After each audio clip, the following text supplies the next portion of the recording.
بسم اللہ الرحمن الرحیم۔ السلام علیکم۔ امام ابن جوزی رحمۃ اللہ علیہ کی کتاب الزکیہ میں درج ہے کہ ابو القاسم الجہینی یہ قصہ بیان کرتے ہیں کہ کسی خلیفہ کی ایک کنیز نہایت حسین و جمیل تھی۔ خلیفہ وقت اس سے بہت محبت کرتا تھا۔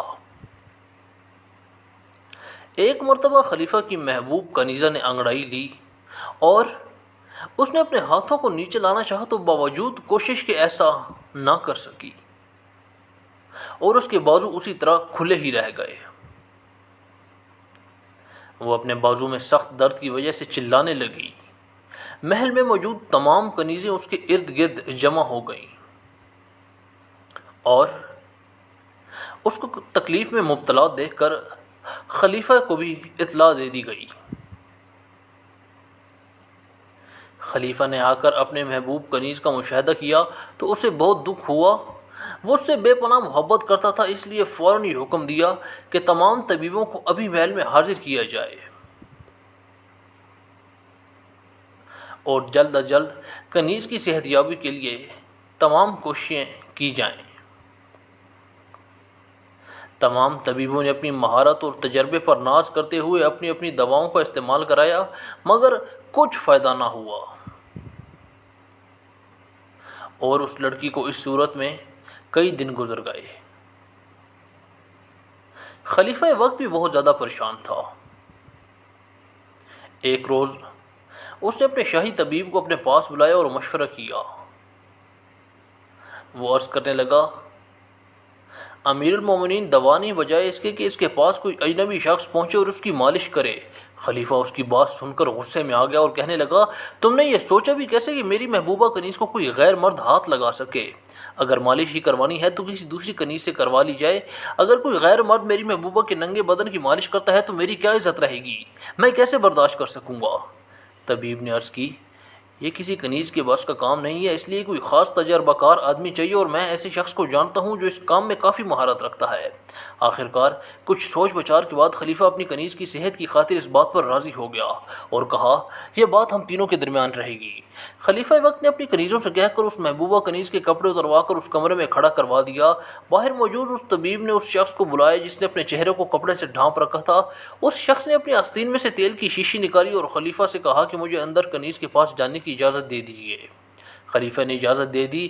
دل ہی دل میں یہ نیت بھی کر لی کہ جب یہ شخص واپس آئے گا تو میں اسے قتل کروا دوں گا۔ جب وہ شخص کمرے میں اس کنیز کے پاس گیا تو وہ کنیز برہنہ طور پر کھڑی تھی۔ وہ شخص اس کے قریب ہوا، اس نے ایک ہاتھ میں مالش کے لیے تیل کی شیشی لی اور جب وہ دوسرے ہاتھ سے کنیز کے جسم کو چھونے کے لیے آگے بڑھا تو کنیز پر شدت کے ساتھ گھبراہٹ اور حیا کا غلبہ ہوا۔ اس نے فوراً اپنے ہاتھوں کو نیچے کر کے اپنے آپ کو پیچھے کر لیا۔ وہ ہاتھ جنہیں وہ حرکت نہیں دے پا رہی تھی، کسی غیر مرد کے پاس آنے کے خوف سے اس کا بدن گرم ہو گیا اور طبی حرارت کی وجہ سے وہ اپنے ہاتھوں کو اپنے جسم کی حفاظت کے لیے استعمال کرنے میں کامیاب رہی۔ جب کنیز نے اپنے جسم کو ہاتھ سے چھپا لیا تو اس شخص نے کہا کہ تم اپنے مرض سے شفا پا چکی ہو اور اب اپنے جسم کو ڈھانپ لو، میرا کام مکمل ہوا۔ اور جب وہ شخص کمرے سے باہر آیا تو خلیفہ نے اسے پکڑنے کا حکم دیا اور پھر طبیب سے مخاطب ہو کر کہنے لگا کہ تم ایسے شخص کے ساتھ کیا معاملہ مناسب سمجھتے ہو جس نے میری کنیز کو برہنہ حالت میں دیکھا ہے؟ تو طبیب نے عرض کیا، بادشاہ سلامت، ذرا ٹھہر جائیں۔ پھر وہ طبیب اس شخص کے پاس گیا جو تیل کی شیشی لے کر اس کنیز کے جسم کا مشاہدہ کرنے کے لیے گیا تھا۔ طبیب نے اس شخص کی داڑھی کھینچی جو مصنوعی نکلی۔ وہ داڑھی طبیب کے ہاتھ میں آ گئی اور جب چہرے پر سے کپڑا ہٹایا تو خلیفہ کی کوئی کنیز نکلی۔ طبیب عرض کرنے لگا، اے امیر المومنین، میں کیسے گوارا کر سکتا تھا کہ آپ کی حرمت و ناموس کو مردوں کے سامنے گرا دوں، مگر مجھے یہ ڈر تھا کہ اگر یہ بات آپ پر کھول دیں تو اس کی اطلاع اس مریضہ کنیز کو بھی ہو جانی تھی اور پھر میری تمام تدابیر بیکار ہو جاتی، کیونکہ میں نے چاہا تھا کہ اس کنیز کے دل میں سخت گھبراہٹ پیدا کر دوں اور اس کی طبیعت پر گرمی کا جوش پیدا ہو جائے اور وہ اپنے ہاتھوں کو کھینچ سکے، تو میرے ذہن میں اس کے سوا اور کوئی ہیلا نہ آیا اور میں نے یہی رائے آپ کے سامنے رکھی تھی۔ خلیفہ وقت اس طبیب کی ذہانت سے بہت خوش ہوا اور پھر اسے بہت سے انعامات سے نوازا۔ ابو القاسم کہتے ہیں کہ اس نظریے کی بنیاد پر اتباع نے ضعیف قسم کے لقوہ کے لیے یہ علاج تجویز کیا ہے کہ جب مریض غافل ہو تو لقوہ کی مخالف جانے پر اس کے منہ پر زور سے تھپڑ مارے جائے تاکہ اس کا قلب طبی جذبہ گرمی پیدا کر دے، تو پھر وہ بے اختیار اس طرف اپنا منہ پھیرے گا جس سمت سے تھپڑ لگا ہے۔